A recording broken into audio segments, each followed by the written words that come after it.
Hello!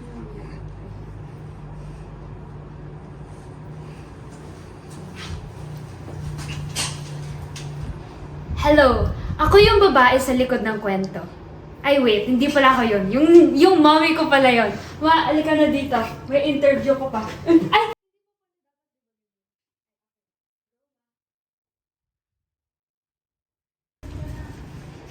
Hi, Irene. Hello. O, kwento ko naman.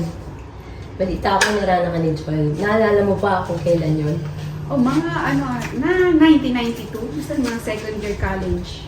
Second year college. Oo. Pero alam mo ba na haharanahin ka niya? Hindi. Basta yung gabi, na kung kailan yun, nung nangharana sila, basta may narinig na lang kami na may ingay, syempre, tapos may kumakanta, yun. Paano mo nalaman? Parents mo ba nandun or nakita mo na agad? Hindi. Basta narinig ko sa kwarto, tapos kumatok yung daddy ko, tapos mami ko na may bisita daw, na yun, may naghaharana. Basta nagbihis lang na, alam mo yun dapat yung presentable lang, kasi nga parang ang dami naman tao sa labas. Kasi nakita, nung sumilip ako dun sa may bintana, kasi may bintana pa yun sa may veranda, nakita ko yung sasakyan, tapos nandun lahat, ang dami nila, pero hindi ko na alam kung sino lahat sila dun eh. Tapos nakita ko na si Joel, doon hindi ako sure, basta alam ko may nakabarong. Hindi ko alam kung lahat sila nakabarong. Tapos yung kumakanta na sila, na hindi rin yung kanta pa nun eh. Parang hindi siya yung familiar na kanta. Tapos may dala si Joel na bulaklak, tapos yung parang basket. Ayun.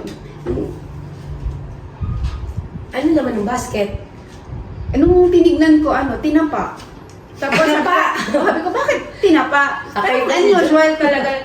Ba't tinapa naman yung ibibigay, di ba? Tapos sabi niya, uy, galing pa yan ng Bataan ha. Sabi niya, masarap yan. Tapos binigay niya yun,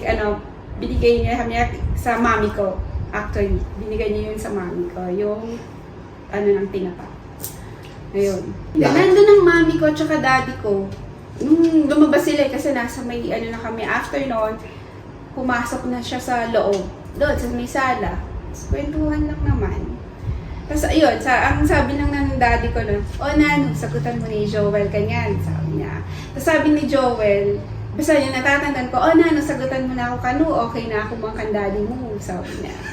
Nung first time mong narinig ulit yung harana na pinlay somewhere, like ano yung una mong naramdaman? Like, bigla bang nag-flashback na or tinry mo pang i-recognize? So parang, this sounds familiar, ganun. Oo. Parang nung narinig ko siya ulit, parang familiar yung mga words. Sabi ko, tapos naalala ko agad, uy, harana. Sabi ko, naalala ko agad si Joel. Ayun. Anong naramdaman mo? Like, Wala, parang... o nag-flashback na nung narinig? Oo.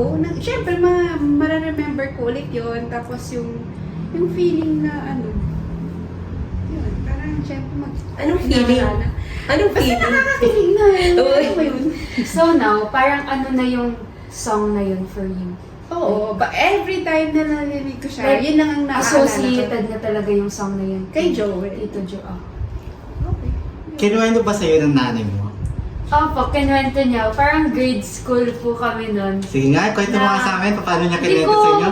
Di ko talaga maalala yung specific setting nun. Pero naalala ko yun nga po, grade school kami. Tapos parang randomly ata nabanggit niya na yun nga, yung kantang yun is kinanta sa kanya nung isa niyang manliligaw. So parang parang what are the odds na isa sa manliligaw mo yung nagharana nun sa'yo, na parang akala ko, isa naman na member ng parokya ni Edgar. Parang sobrang sikat naman nila. Like, aware po akong marami talagang nandiligaw sa kanya, nagkakagusto. Pero parang yun nga, parang hindi lang ako makapaniwala. So, parang may time pa na niyayabang pa siya sa mata ko. Ay, sabi ko yung kantang yan, parang kinanta yan kay mommy nung isa niyo maliligaw. Tapos, same reaction, parang hindi rin po talaga sila makapaniwala. Ganun. Magandang gabi po. Ngayon po paghaharana natin si Joel de la Cruz. Ito'y kinanta namin noong bata pa kami para haranain yung isang kaibigan din natin. Siguro alam nyo na kung sino yun. Para sa inyo, para sa kanya po to. Harana. Uso pa ba ang harana? Marahil ikaw ay nagtataka. Sino ba tong mukhang gago, nagkandara pa sa pagkanta at nagsisintonado sa kaba? Meron pang dalang mga rosas, suot na may maong nakupas, at nariyan pa ang barkada, kapormat na kabarong, ang awiting daig pang -1 at singalong. Puno ang langit ng bituin at kay lamig pa ng hangin. Sa iyong tingin ako'y nababaliw, giliw at sa awiting kong ito, sana'y maibigan mo. Ibubuhos ko ang buong puso ko sa isang munting haranan para sa'yo. Hindi ba't parang isang sine, isang pelikulang romantiko? Hindi ba't ikaw ang bidang artista, ko ang iyong leading man sa istoryang nagwawakas sa pag-ibig na wagas?